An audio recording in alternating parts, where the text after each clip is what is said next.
Hello everyone, আমি দেবলীনা আমার একটা নতুন ভিডিওতে তোমাদের সবাইকে ওয়েলকাম জানাই। আগের চিড়িয়াখানার ভিডিওটা ঠিক যেখানে শেষ করেছিলাম, আজকের ভিডিওটা কিন্তু আমি ঠিক সেখান থেকেই শুরু করলাম, কারণ এটা হলো তার পার্ট 2। তো আমাদের যেমন দেখালাম চিড়িয়াখানা ঘোরা পুরোপুরি কমপ্লিট, বাট চিড়িয়াখানার সাথে লাগোয়াই একটা ছোট পার্ক ছিল, যেটার ভিডিওটাই আজকে তোমাদের সাথে শেয়ার করব। আর এই জায়গাটাকে শুধু যে লোকে পার্ক হিসাবে ব্যবহার করছিল তা না, এখানে প্রচুর এমন মানুষজন ছিল যারা এই জায়গাটাকে কিন্তু পিকনিক স্পট হিসাবেও ব্যবহার করছিল। দূর থেকে দেখা যাচ্ছে যেমন, আর এমন কিন্তু না যে এই পার্কের আলাদা করে কোনো গেট রয়েছে।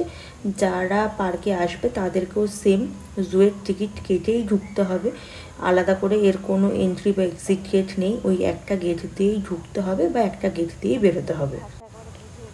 তো যেমন দেখালাম, এখানকার বোর্ডেও কিন্তু দেখলে এখানকারই ভাষা লেখা। তবে এখানকার পিকনিকের কিন্তু একটা বিশেষ জিনিস আছে, সেটা হলো এই পাহাড়ের কোলে বসে পিকনিক করা।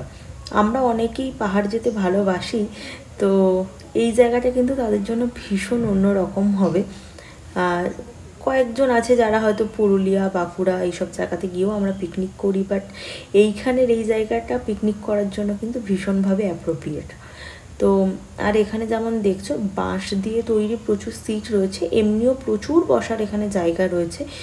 আর এখানে এই সামনে এটা হলো একটা দোকান, আর এখানে জলের জন্য 3-4টে কল লাগানো আছে। আর সামনে এই যে পুরো জায়গাটা, মোটামুটি বেশ অনেকটা জায়গা জুড়েই এই পার্কটা রয়েছে।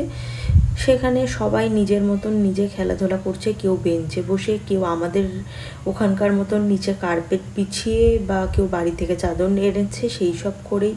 এমনকি অনেকে খাবারও বাড়ি থেকে নিয়ে এসেছে দেখছিলাম। তো এই সব করেই, আর বাচ্চারাও বাচ্চাদের মতন করেই এনজয় করছিল। তো সব কিছু কমপ্লিট করে নিয়ে দেখে নিয়ে আমরা দেন ফাইনালি বাইরে বেরিয়ে গেছি। আর এখনও পুরো এক্সিটের বাইরে বেরোয়নি। এই জায়গাটার লোকেশনটার আমি নর্মাল একটা ফটো তুলেছিলাম, বাট তাও ভাবলাম একটা স্লো মোশন তুলে রাখি।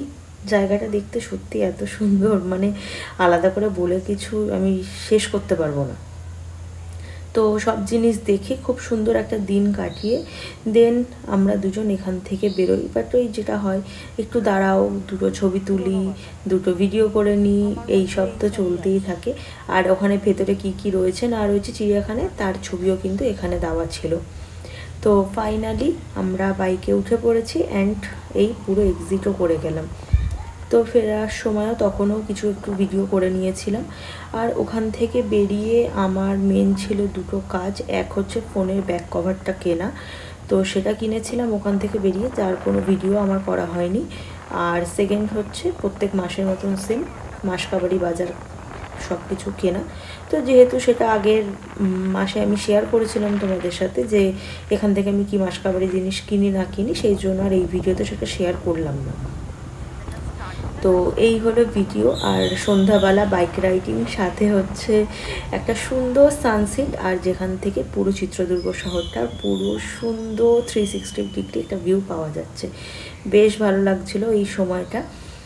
আর এই যে এখন যে ভিডিওটা তোমরা দেখছো, এখানে একটা ঠাকুরের বিসর্জন হচ্ছিল। আমি বেশ অনেকটা আগে আসার পরে দেন ভিডিওটা শুরু করেছিলাম। আর এই হলো যা যা আমি সেদিনে মাসকাবারি বাজারে কেনাকাটা করেছি সেটাই। এইটুকুই থাকলো আজকের ভিডিও। কেমন লাগলো কমেন্ট সেকশনে লিখে জানিও। বাই।